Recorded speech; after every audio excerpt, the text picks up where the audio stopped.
Danielle Brooks didn't come to start a fight. She just wanted a cold beer and a quiet night. But, apparently, being a black woman, even a former damn Navy SEAL, is enough to get you kicked out of a small-town bar called the Rusty Anchor. No reason, no warning, just straight-up racism in broad daylight, but they messed with the wrong one. Danielle didn't scream. She didn't throw fists. She stood her ground with a silence so loud it shook the whole damn town. That moment, it cracked open the ugly truth hiding behind fake smiles and were not racist lies. The Rusty Anchor thought they could just push her out and move on. But instead, they became ground zero for a reckoning. This isn't just about one bar. This is about every place that thinks it can get away with quiet discrimination. Danielle's silence, it was louder than any protest chant. And now, the whole town's watching. So are we. Where you watching from? Drop your city or country in the comments. We're not just telling stories, we're exposing truths. The Rusty Anchor sat like it always did on the corner of Seaview and Jackson, its faded wooden sign creaking in the breeze that rolled off Port City Harbor. Inside, the air was thick with cigarette residue and the stale scent of beer long dried on tabletops. It was just before happy hour, that odd in-between time when the regulars trickled in early and the crowd hadn't yet turned loud. The bartender polished glasses with the same rag he used every day, and Frank Miller, the owner, leaned casually against the bar, scanning the room like a warden surveying a cell block. That was when she walked in. Danielle Brooks stepped through the door without hesitation, wearing dark jeans, boots with the creases of long use, and a black baseball cap pulled low.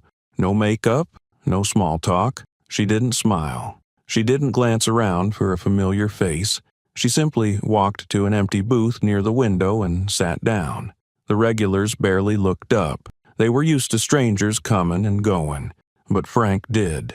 He always did. From behind the bar, Frank's eyes narrowed. Something about the way she carried herself. It wasn't aggressive, but it wasn't exactly passive either. Danielle ordered a beer with a voice so low it forced the waitress to lean in. When the drink arrived, she didn't touch it.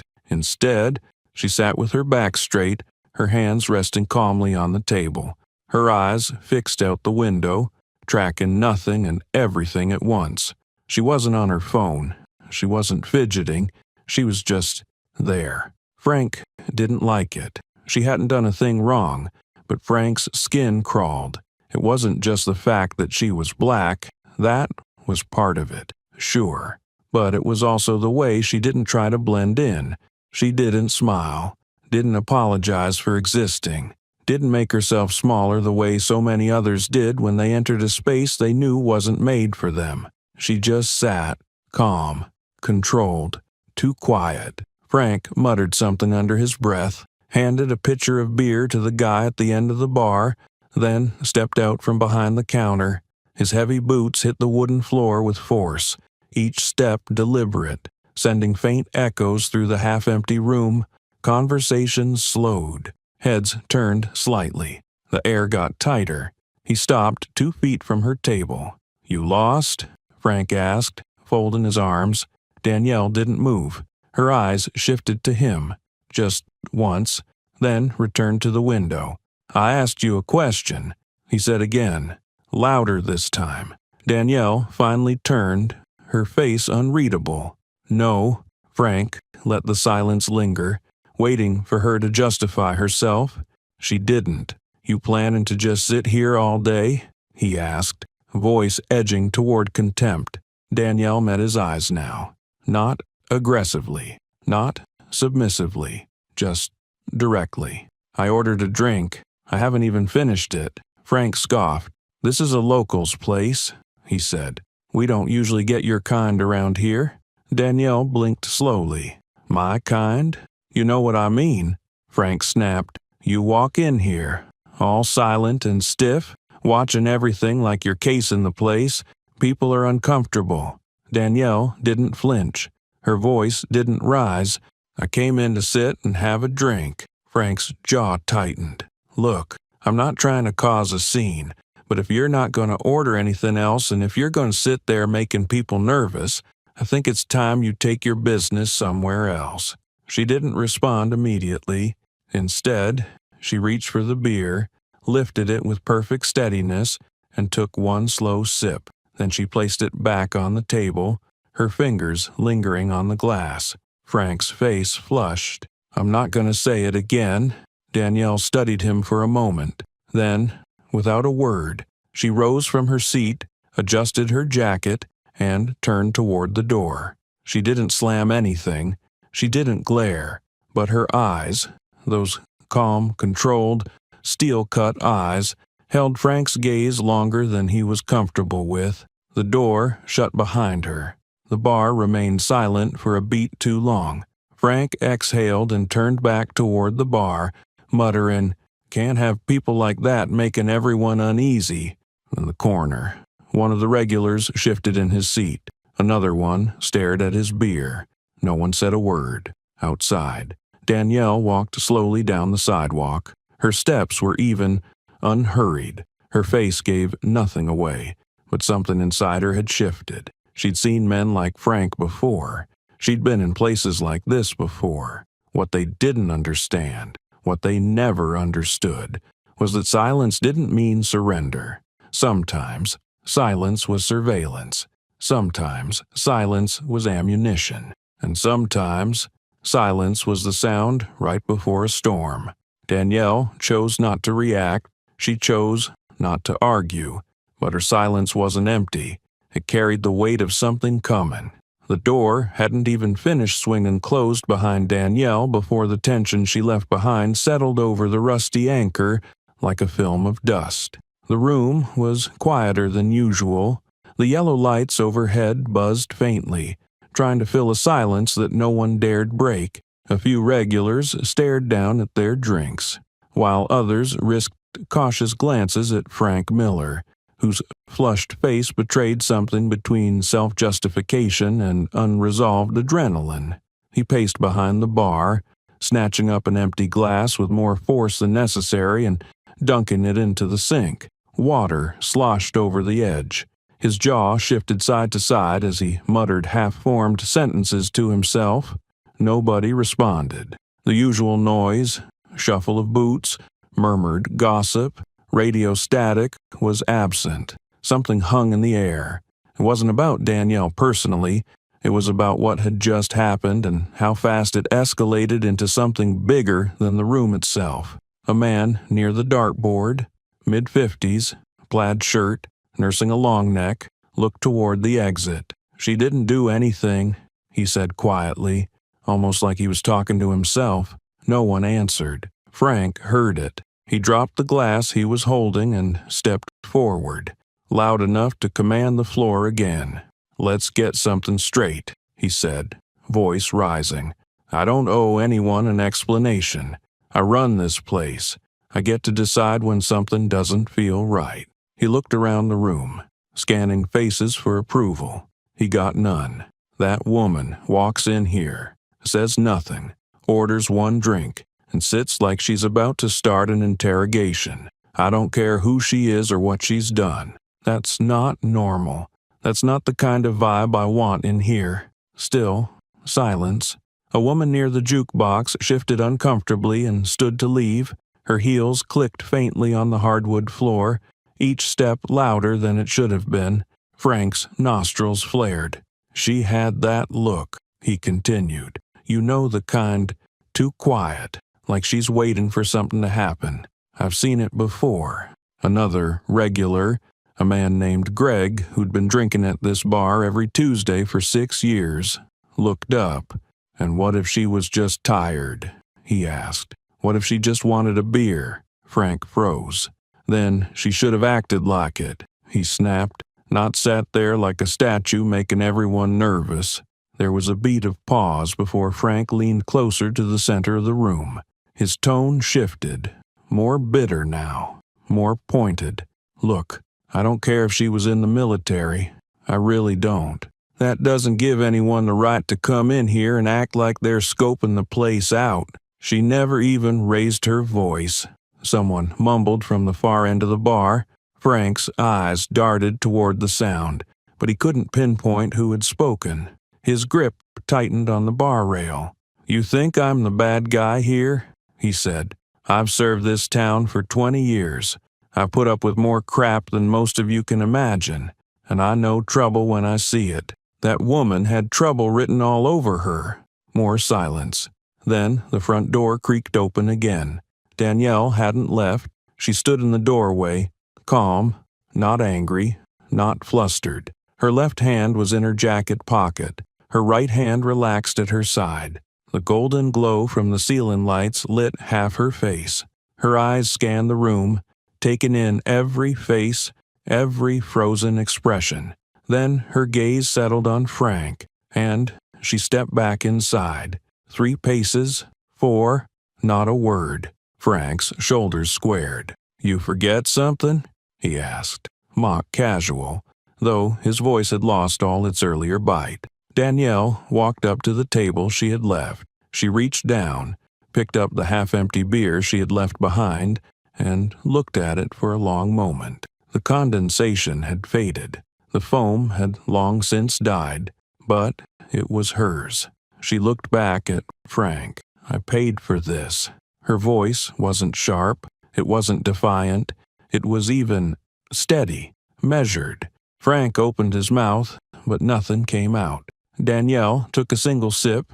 Then she placed the glass down, turned, and walked out again, this time without looking back. The door closed more gently this time, not with force, not with anger, just finality, inside. The silence was louder than before. No one touched their drinks.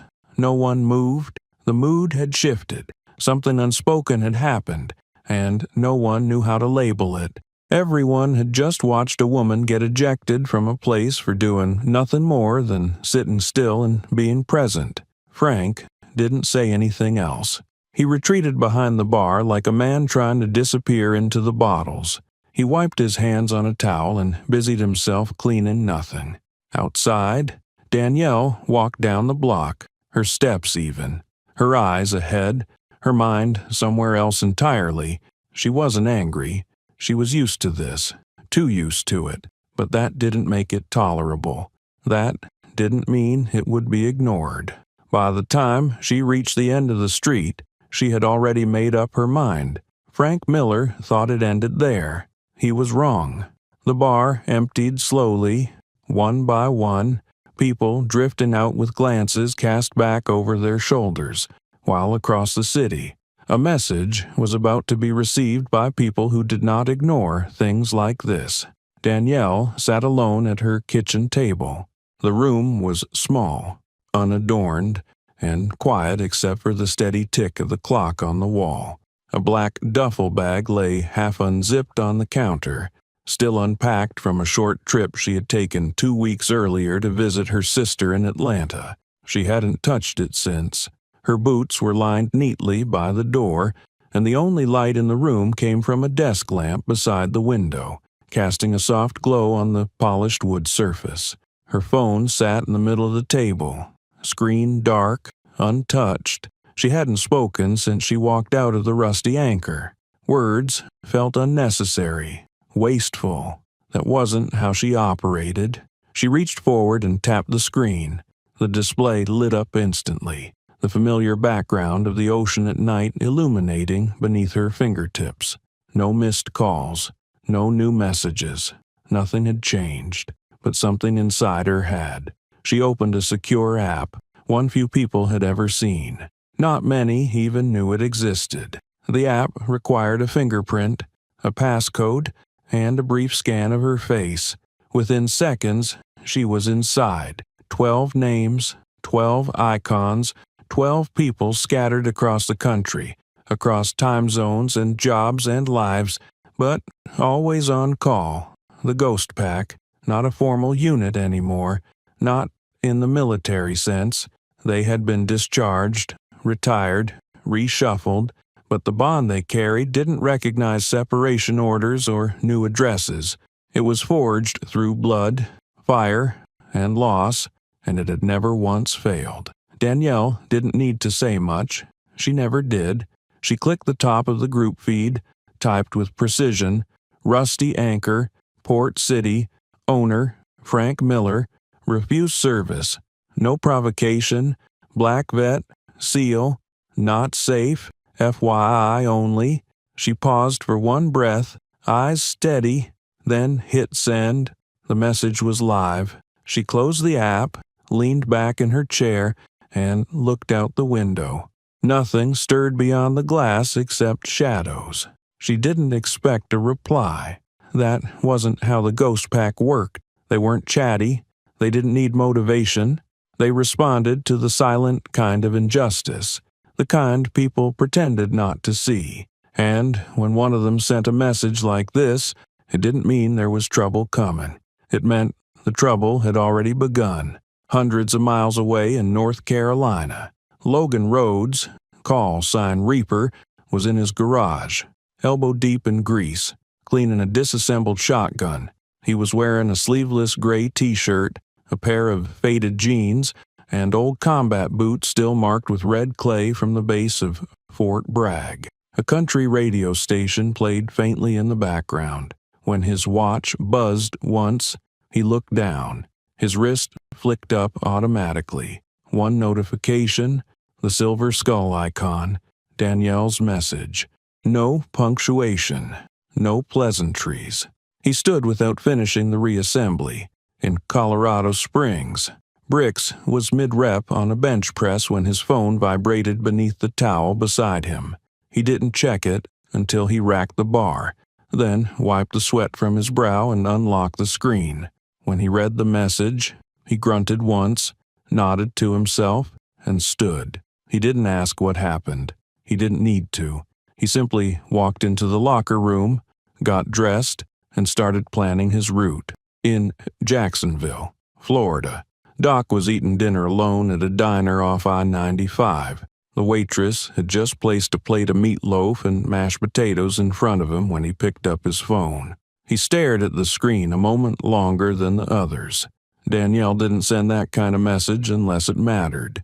He left cash on the table, grabbed his weathered med bag from the floor, and headed for the door without touching his food. Tank was the last to see it. In rural Alabama, he was helping a neighbor load bags of feed into the back of a pickup when his phone buzzed against his leg. He read the message, looked at the sky, then said one sentence to the man he was helping. "Gotta go." The man didn't ask why. He'd seen that look before. You don't stop a train that's already moving. Across 6 states and 4 time zones, 12 people began to move. Flights were checked, routes mapped, bags packed with gear that had been untouched but never forgotten. Their roles had changed over the years. Some were contractors, others mechanics, medics, or instructors, but when the signal came, none hesitated. Danielle didn't ask them to come. She didn't have to. What happened in that bar wasn't just about her, it was about all of them. It was about every quiet time they had been looked at like a threat. Every moment someone had scanned their face, their posture, their skin, and decided they didn't belong. It was about the history they carried in their scars, their records, and the knowledge that even in the country they fought for, they were still questioned the moment they walked into a place that didn't expect them. Frank Miller had no idea who he had told to leave, no clue what history sat behind Danielle's silence, but he was about to find out, not with violence, not with shouting, but with the kind of precision that only comes from a unit that never leaves one behind. One by one, the ghost pack left behind their homes, their jobs, and their lives. For one reason only, they were all headed toward Port City. The sun was still up in Colorado Springs when Bricks finished loading his gear into the back of his black Jeep. He double-checked the tie-down straps on a locked duffel, one he hadn't opened in over a year. It held more than supplies.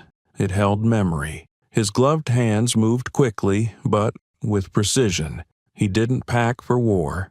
Not exactly. but everything he carried had been chosen with intention. He zipped the bag, slammed the rear hatch shut, and climbed into the driver's seat without hesitation. As the ignition clicked, his call came through the secured line. "Reaper here," said the voice on the other end. "ETA?" Bricks didn't waste a syllable. 14 hours, maybe 13 if I push it. "Push it," Reaper said, then hung up. 2 time zones away in Atlanta, Viper was finishing his run when his smartwatch buzzed twice. Sweat streaked down his neck and soaked his shirt. But the moment he saw the silver skull icon glowing on the watch face, he stopped cold. He didn't bother going back to his apartment. He had everything in the trunk. His Camaro roared to life moments later, eating up pavement before the garage door had fully opened. No GPS, no playlist, just road. His face was blank, but his fingers gripped the wheel like a pilot coming in hot. Outside Chicago, in a neighborhood that didn't ask questions, Tank stood over the open hood of a neighbor's stalled pickup. His size made him look like a boulder with arms, but the finesse with which he handled a wrench revealed the kind of control only earned from years of restraint. When his phone buzzed, he read the message once, then closed the hood and handed the wrench back. "Something came up," he said to the old man beside him. The man didn't ask what. He just nodded, recognizing the finality in Tank's tone. Tank walked away, not rushing, but already gone, in Jacksonville. Doc was already packed. He had kept his emergency go bag near the front door ever since their last deployment ended. It wasn't paranoia. It was preparedness. He pulled out an old Kevlar vest and laid it flat. Then he slid in a folder, sealed with tape, containing every public record he had compiled about Frank Miller in the last 6 hours. Property history, complaints, flagged online posts, business violations, not for retaliation, for awareness, for leverage, for surgical precision. He called Reaper. "We good on coordinates?" he asked. "Yes, Port City, 0700. "Got it," Doc said. "I'll be there. Bring the files," Reaper added. "Already packed," Doc replied, then ended the call. Reaper himself was already on the move. He had left his garage in North Carolina at dusk and taken a back route most truckers use to avoid highway cameras. His Dodge Durango ran silent except for the hum of tires and the buzz of mission-focused thoughts. He didn't need to check maps. He could navigate the country by scent and memory. On the passenger seat lay a printed copy of Danielle's message. He'd read it 4 times. Not because he didn't understand it, but because every word was a spark. He wasn't just going to Port City to support her. He was going to remind the world who they were and what they stood for. Danielle had once pulled him out of a collapsed tunnel in Afghanistan with 2 shattered ribs and an entire enemy compound collapsing overhead. She hadn't asked for help then. She had acted. Now it was his turn. Miles away, in the outskirts of Houston, Hawk turned off his welding torch mid-job, flipped up his visor, and checked his phone. One look was all it took. He stripped off his gear, pulled a change of clothes from a plastic tote in his truck, and left without saying a word to the site foreman. No explanation. No need. His co-workers watched him go, the weight of his silence more serious than any words he could have offered. On a training field in Nevada, Razor was demonstrating weapon disarms to a group of recruits when his watch pinged. He stopped mid-sequence. "Break early," he told them. "Drills resume tomorrow." The recruits mumbled, confused. But Razor was already on the move. He didn't explain that when Ghost Pack moved. You followed. No exceptions. He got in his truck, flipped open the center console, and removed the old satellite radio unit. "Status?" he asked over the encrypted line. "Everyone's en route," came the reply. "See you at 06-10-4, Razor answered, then floored the gas. By midnight. Every member of Ghost Pack was in motion, highways lit by headlights, fuel stops calculated with military timing. They didn't coordinate through texts or meetings. Their cohesion came from muscle memory and shared trauma. Their language wasn't made of words, it was timing, discipline, presence. No one asked what they would do when they got there. No one needed a plan written down. This wasn't a raid, it wasn't revenge, it was something colder, more exact. It was about presence, the kind of presence that didn't shout. It stared you down and made you see yourself for what you really were. Frank Miller would never hear them coming, but he would feel it. The Ghost Pack now moved as one, fanning across interstates, cities, and state lines, converging on the same destination, Frank's territory, and it would not remain his for long. Morning sunlight spilled through the windows of the rusty Anchor, casting long beams across the scuffed wooden floor. The bar had just opened. Frank Miller moved slowly behind the counter, his sleeves rolled up, wiping a damp rag over the surface as though cleaning could erase the tension still lingering in the walls. The TV above the bar played the morning news with the sound low. Outside, the breeze carried the smell of salt and diesel from the harbor. It was a normal Thursday, quiet, predictable, and Frank liked it that way. He glanced at the front door out of habit. No customers yet. Just silence and the rhythmic clink of glasses being stacked. Then, the door creaked open. Frank looked up. The first man stepped through, tall, square-jawed, wearing a dark jacket, sunglasses, and jeans that looked clean but well used. His boots were scuffed but heavy.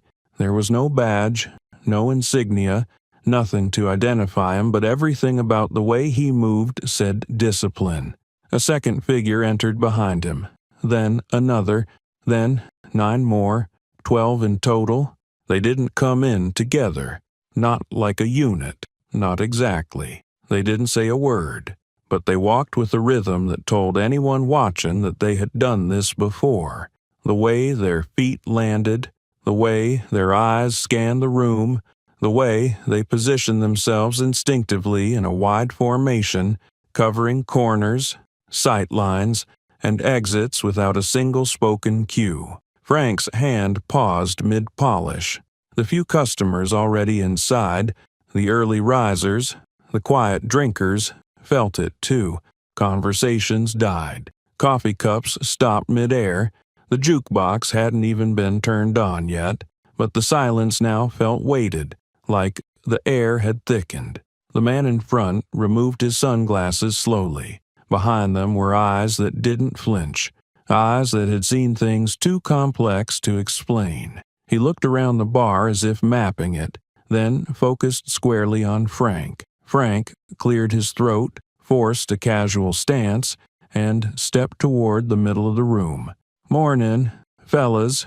You here for breakfast?" Or just, his voice faltered as no one responded. Not one of them moved. No nods, no smiles, just eyes, 12 pairs, studying him without emotion. Something instinctual stirred in Frank, a warning. His heart ticked faster, though he tried not to show it. These weren't bikers. They weren't tourists. They didn't have the look of men who were curious. They had the look of men who had already decided why they were here. Frank forced a chuckle. "You guys from the base?" Still nothing. Then the lead man took 2 slow steps forward. The others held their ground but subtly shifted, rebalancing, forming a wider semicircle that framed the bar like a closing door. Frank swallowed. The man stopped just short of the counter, close enough to read the faded tattoo on Frank's forearm if he cared to.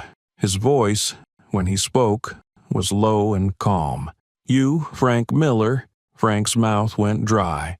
"Yeah, I'm the owner. What's going on here?" The man didn't answer. He didn't need to. His silence said everything. Behind him, another man, taller, thicker, folded his arms and leaned against the wall near the dartboard. His presence alone felt like it added weight to the building. To Frank, It felt like standing beneath a roof you weren't sure would hold. "I don't want any trouble," Frank said quickly, raising his hand slightly. "You guys need something? You want to talk? We can talk. I just opened." "No problem here." Another step forward. The leader's jaw was tight but controlled.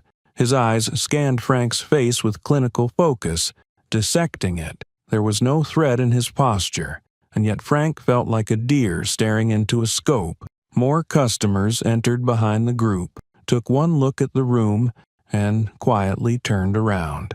The bar's energy had changed completely. Frank wasn't in charge of it anymore. He looked at the rest of the team, each one stationed precisely, some standing by tables, others near the walls.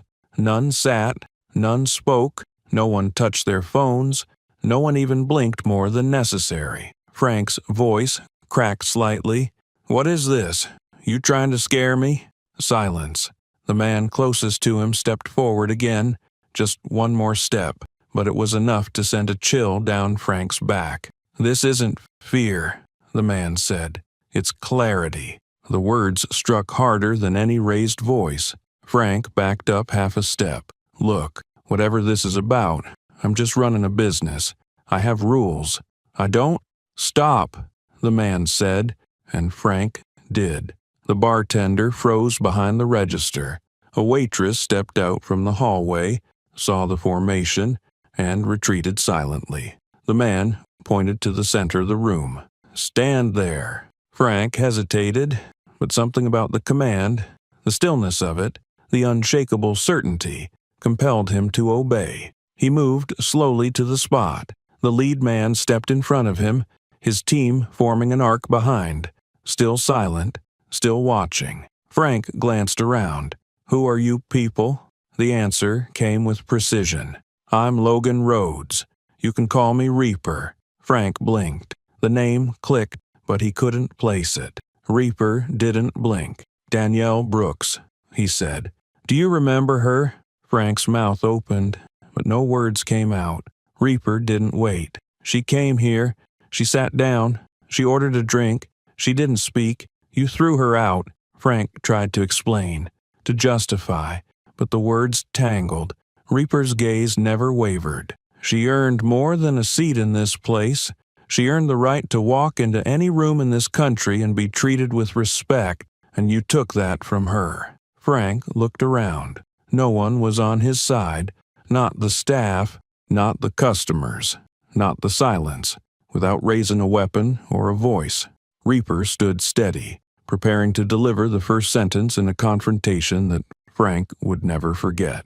The air in the rusty anchor had grown dense, like someone had sucked the oxygen from the room and left only heat and silence. Frank stood in the center of the bar, the floor beneath him suddenly unfamiliar. The low hum of the refrigerator behind the counter was the only sound that dared to break the tension. Logan, Reaper. Rhodes remained in front of him, unmoved. Behind Reaper, Ghost Pack stood like stone, each man locked into place, not by fear or anger, but by purpose. The customers who had stuck around weren't sipping drinks anymore. They were silent witnesses, unsure whether they were observing justice or the calm before a storm. Reaper's tone was calm, but carried the weight of command. "You refuse service to Danielle Brooks. Explain it." Frank shifted on his feet. "I have the right to refuse service to anyone. That's not illegal," he said, reaching for the words like shields he'd used before. "She made people uncomfortable, sat there in silence, just watching. I didn't know who she was. I was protecting the energy of this place." Reaper's gaze never flinched. "You think silence is a threat?" "She wasn't blending in," Frank replied quickly. "She gave me a look, like she was waiting for something. It didn't feel right." Reaper tilted his head. "Didn't feel right," he repeated. "Was she drunk?" "No." "Rude?" "No." "Violent, loud, unstable?" "No," Frank admitted. But she was black." Reaper finished for him. "And she didn't make herself small. So you decided she didn't belong." Frank's face twitched. "That's not what I said. You didn't have to. Reaper said, stepping slightly closer. We've all heard the code words before. Energy, vibe. Looked wrong. They're not policies. They're camouflage. Doc stepped forward now, holding a slim black tablet. You said you didn't know who she was, Doc said, tapping the screen. But you didn't care to ask either. You didn't treat her like a customer. You treated her like a problem. He turned the tablet to face Frank. Security footage, he said flatly. Danielle enters, sits, orders a beer, says nothing else. You approach. She responds calmly. Then you escalate. Frank looked away from the screen, but the footage played on. The silence around him grew heavier. She made me feel watched, Frank said weakly, like she was judging me. She was sitting, Reaper said, his voice lowering. Not judging, surviving. Frank's hands twitched at his sides. This place has rules, he argued. I didn't break any laws. You can't punish me for... No one's here to punish you, Reaper interrupted. We're here to hold up a mirror. Frank looked around again, this time hoping someone might interject. No one did. Ghost Pack stayed silent, their presence tighter than steel. The customers near the back of the bar avoided eye contact. A few held their breath. Doc walked to the counter and placed a folder down beside the register. List of complaints, he said, filed by former employees and patrons, patterns of behavior, selective enforcement of rules, statements about types of people, all signed, all dated. Frank's mouth opened, but no words came.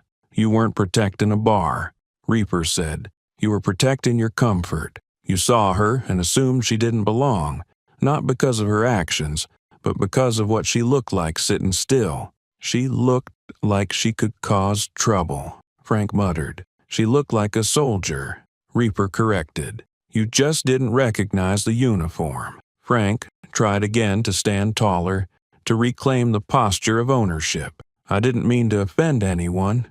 Reaper's voice hardened. This isn't about offense. It's about dignity. You took hers because your instinct told you to. That instinct, let's be clear, is what built systems that ignore people like her until it's too late. Tank stepped forward now, his frame blocking half the wall behind Frank. He didn't speak, he just stood there, the floor creaking under his boots. It was a quiet signal, an unmovable wall behind every word Reaper had spoken. Reaper's eyes locked on Frank again. You saw a black woman sitting in silence and decided she was a threat. But Danielle has done more for this country than you ever will. And instead of offering her a drink and respect, you offered suspicion and a door. Frank's face had gone pale. His breathing was shallow now. The walls around him didn't feel like his anymore. The bar he once ruled by posture and policy had become something else, something he no longer controlled. You can quote policy all you want, Reaper continued, but policy doesn't protect you from truth. Frank's hands finally dropped to his sides. I didn't know, he whispered. You didn't care, Doc corrected. The silence afterward wasn't accusatory, it was confirmation. Frank looked at the faces around him. The bar staff had retreated to the back, pretending to be busy. The customers were still, like statues. Ghost Pack watched without blinking. He couldn't run. He couldn't defend. He couldn't spin it into anything else. The weight of what he'd done, the casual dismissal, the assumption, the arrogance, settled on his shoulders like a wet coat. I didn't think it would matter, he admitted. Reaper stepped even closer.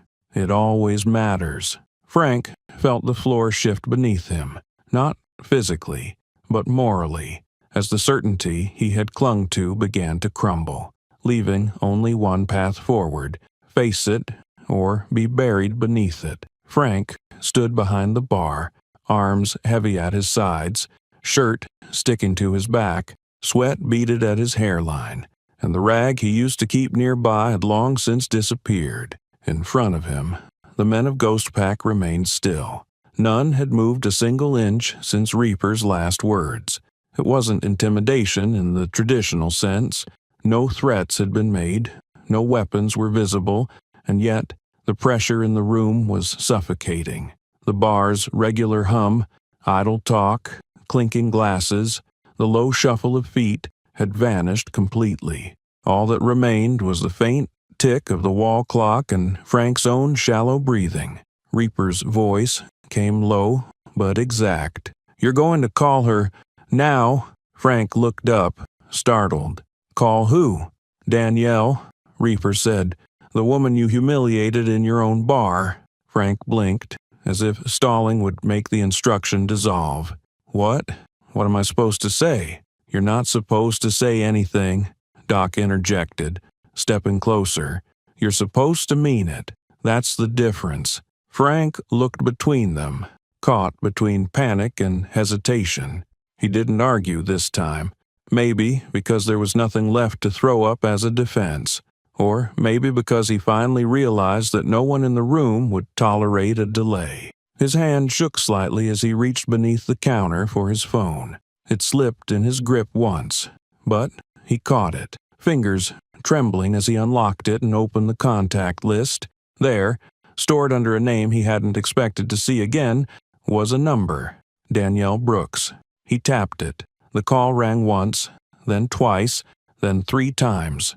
Reaper nodded at him, expression unreadable.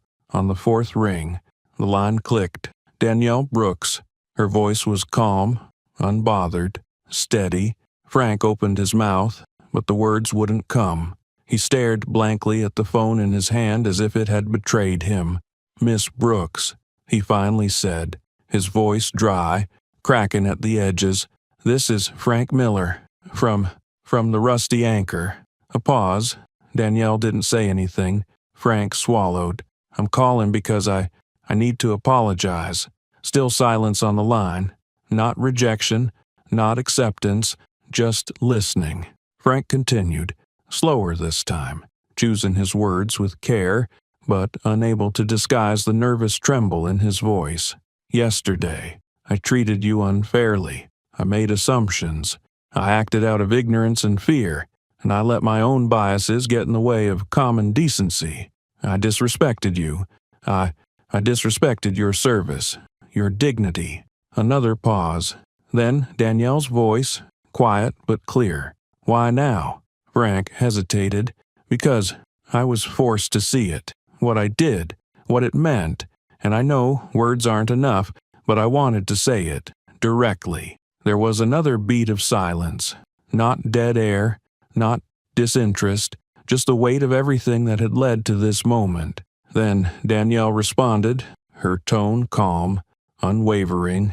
"You saw me and decided I didn't belong, that I was a threat, and now, because you're surrounded by men who look you in the eye and don't blink, you're reconsidering." Frank flinched but said nothing. "I've been in combat zones that felt less tense than your bar," she added. "You think one phone call makes that go away?" Frank shook his head, though she couldn't see him. "No, I don't.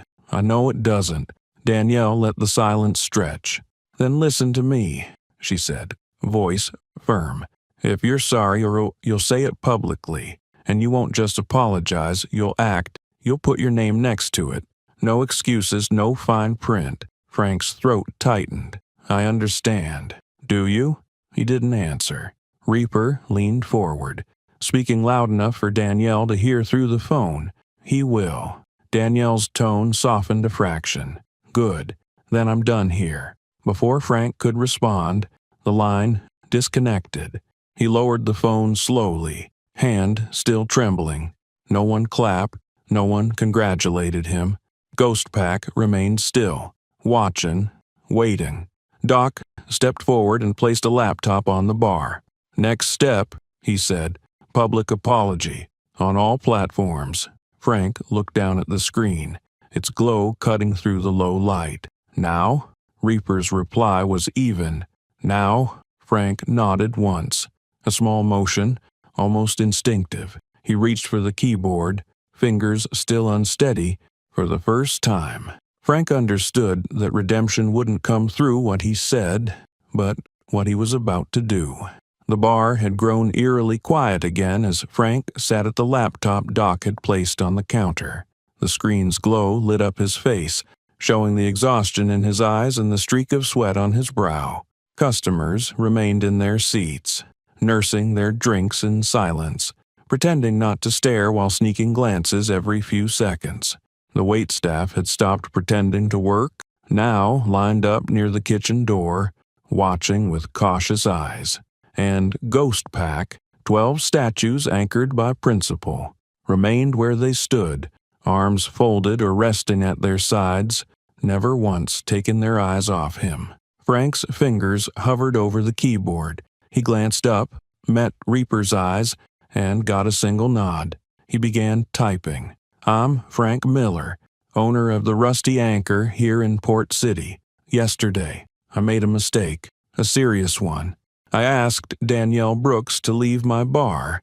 She is a Navy SEAL veteran who served this country with courage and honor. She came in quietly, ordered a drink, and caused no trouble, yet I treated her like she didn't belong, based on nothing but my own prejudice. That act was wrong. It was rooted in bias and ignorance, and I accept full responsibility. No excuses. I want to say to Danielle, and to every person who has ever been judged unfairly because of how they look, that I am sorry, truly sorry. Words alone cannot repair the damage, but they can begin the process. I'm making a $10,000 donation to the Navy SEAL Foundation in Danielle's name. This is not a payment for forgiveness. It is a reminder to myself and to others that respect must be earned through action, not sentiment. From this point forward, the Rusty Anchor will be reevaluating every policy, every training, and every value we claim to represent. We will no longer be a place that silently tolerates injustice. We will be a place where everyone is seen, heard, and welcomed." He paused. He reread the words slowly, not because he doubted them, but because he needed to feel the weight of each sentence.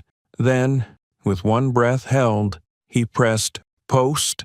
The laptop screen confirmed it instantly. Live on Facebook, shared to Instagram, reposted to Yelp. Frank exhaled and sat back. He hadn't realized how tight his chest had been until that moment. A murmur spread through the bar. The bartender, a thin man named Joel who'd worked there for 6 years, nodded slightly from behind the counter. One of the servers, a young woman named Bree, stepped forward and placed a hand on the back of Frank's chair. She said nothing, but she didn't need to. 2 men sitting near the window had their phones out. One refreshed a social feed and showed the other. A couple at a corner booth whispered quietly, reading the statement on the woman's screen. Outside, someone walking past the bar stopped in front of the window, did a double take, then pulled out their phone too. Doc stepped forward and turned the screen toward Frank again. One more step. He opened a browser to the Navy SEAL Foundation's donation portal. You enter the amount, you write the name. Frank looked at the line marked "in honor of." He typed Danielle Brooks. Then he typed the amount, $10,000. It stung. His fingers hesitated before clicking confirm, but he did it. The confirmation page popped up instantly. Doc hit print, and the small receipt printer beside the register began to hum. Frank stood.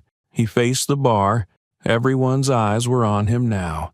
"I'm not asking anyone here to forgive me," he said. "I know I don't deserve that yet, but I do intend to make this place different from now on.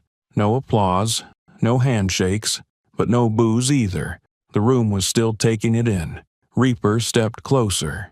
"This is a beginning," he said quietly, "not a conclusion." Frank nodded. "I know." He turned back to his staff. "We're revising the handbook. We're adding mandatory training. Not the checkbox kind. The real kind. No more vague rules. No more unwritten standards." Joel raised an eyebrow. "You serious?" Frank looked at him. "Dead serious." A few customers clapped once or twice. It wasn't celebratory, more like a signal of acknowledgement, a beginning of trust, online.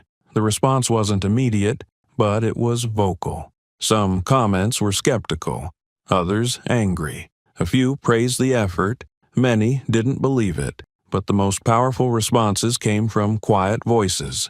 Those who said they'd felt what Danielle felt and had never seen anyone own up to it. Within 20 minutes, the post had been shared 70 times.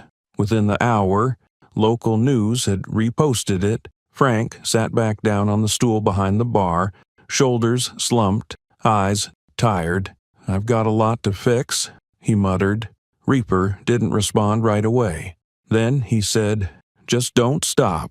The door to the bar opened again. Another customer walked in, paused at the entrance, looked at the gathered men in ghost pack, at Frank behind the bar, and then walked quietly to a seat. No words, no stares, just a nod at Frank. Frank nodded back. The apology had gone public. The donation was done, and the first ripple had spread. But what came next would require more than posts and receipts. It would require a change within. The office above the rusty anchor was small, no more than a converted storage room tucked into the building's rear corner. A narrow desk sat beneath a flickering ceiling light, its glow cast in long, trembling shadows across the floor. Old beer invoices and faded employee schedules cluttered the desk. The window, half fogged from the difference in temperature, gave a blurry view of the dark alley behind the bar.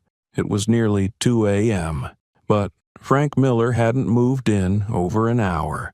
He sat in the worn leather chair, hunched forward, elbows resting on his knees, hands clasped together so tightly his knuckles had turned white. His phone sat screen down beside a stack of printed receipts, the Navy SEAL Foundation donation, the apology post, and a list of follow-up calls he'd promised to make. The world outside had moved on for the night. Inside, Frank was trapped with his thoughts.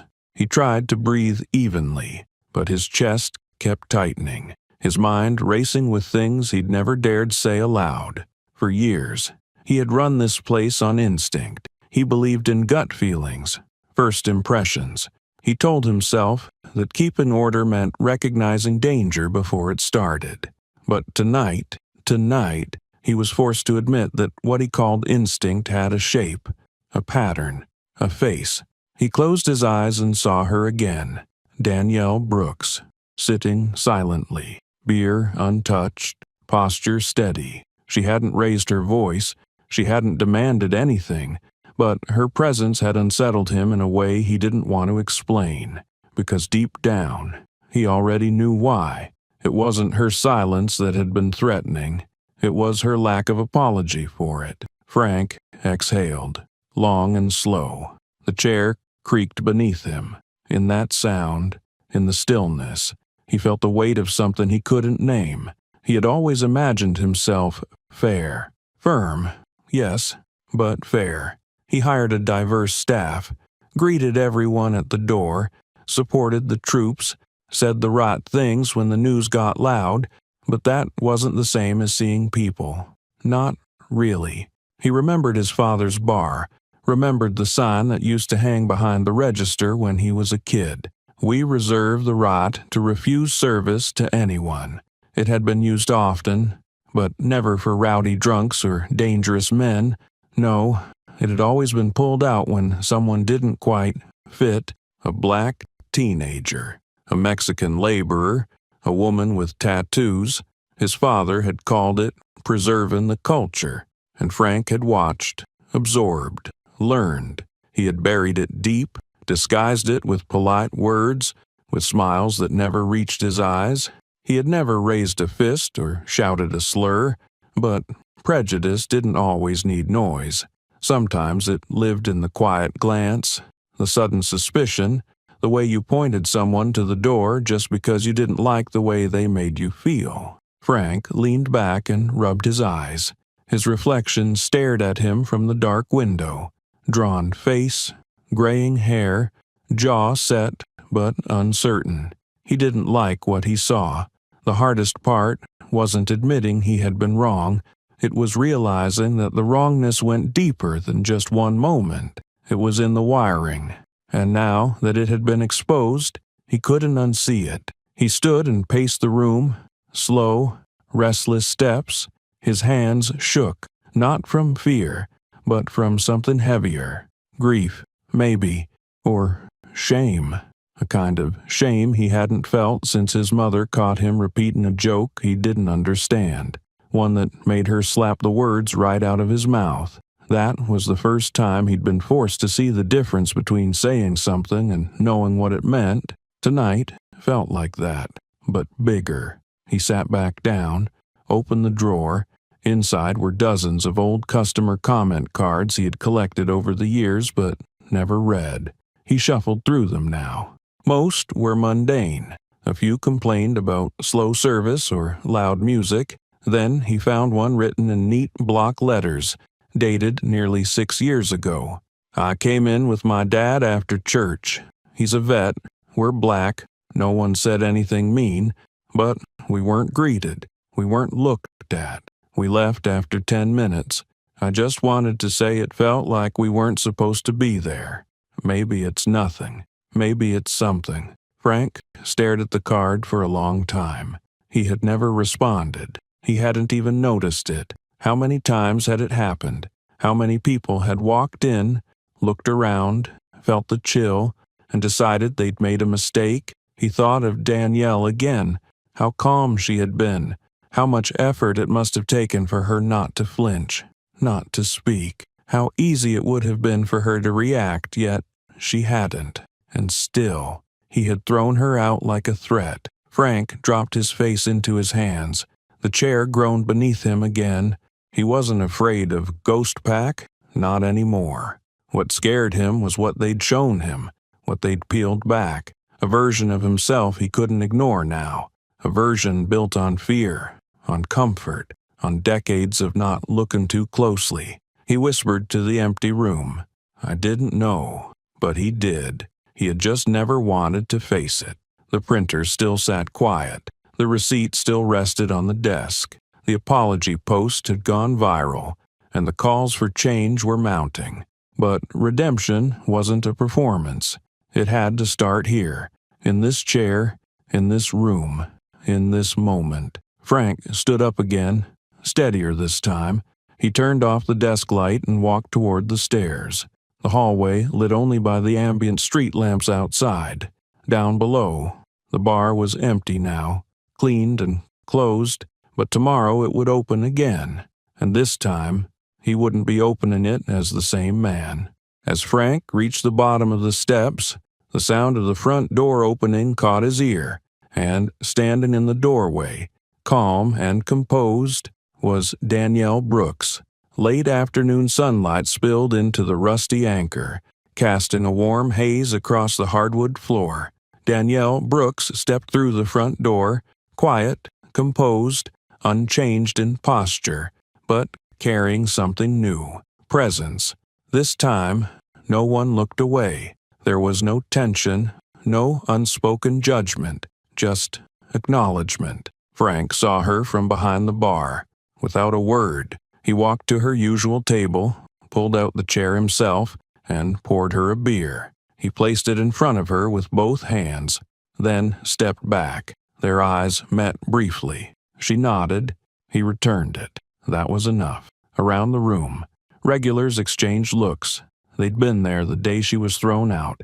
They were here now, witnessing the shift.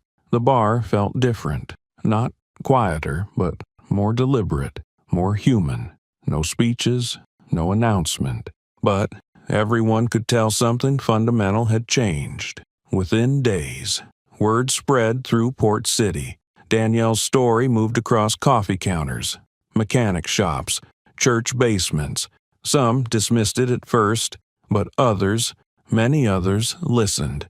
And the story didn't just spread, it settled, it stayed. It made people think twice before laughing at an old joke or looking sideways at someone who didn't blend in.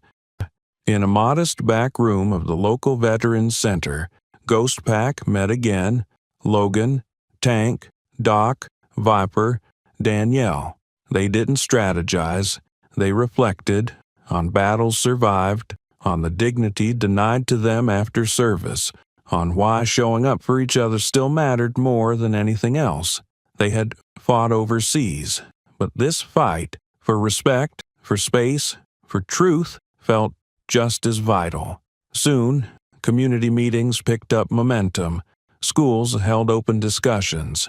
Residents brought Danielle's name into conversations about training, hiring, even town policy. People stopped assuming. They started asking. The city didn't change overnight, but the current shifted. Back at the Rusty Anchor one late night, Danielle and Frank sat quietly at the same table. He admitted how blind he had been, not just to her, but to the way his own comfort had once meant other people's discomfort. She said little. She didn't have to. Her silence had already done the work of 100 angry replies. As the weeks passed, Port City began to reflect the change. People held doors longer, looked each other in the eye more often. The same regulars who once shrugged off stories like Danielle's now repeated them, at the park, in diners, in line at the DMV. It became part of the town's new rhythm. One evening, the bar was crowded again. Danielle sat at her usual table. She didn't draw attention. She didn't need to. Frank worked behind the bar with calm efficiency. Ghost Pack leaned quietly along the far wall, sipping their drinks, nodding occasionally. The place was no longer marked by what had happened, but by how it had been faced. Danielle didn't speak much that night. Her presence did enough. She sat tall, comfortable, seen, and around her, the world moved, not in fear, not in anger, but in respect. Because silence isn't weakness, it's a strength that doesn't need to shout. Respect doesn't begin when someone demands it. It begins when we choose to offer it. And change, it starts not with a crowd, but with one choice, one moment, one person choosing better. What about you? Has this story shifted how you see silence, strength, or fairness? Leave a comment, share it with someone who needs it, and subscribe for more stories that move people and open eyes.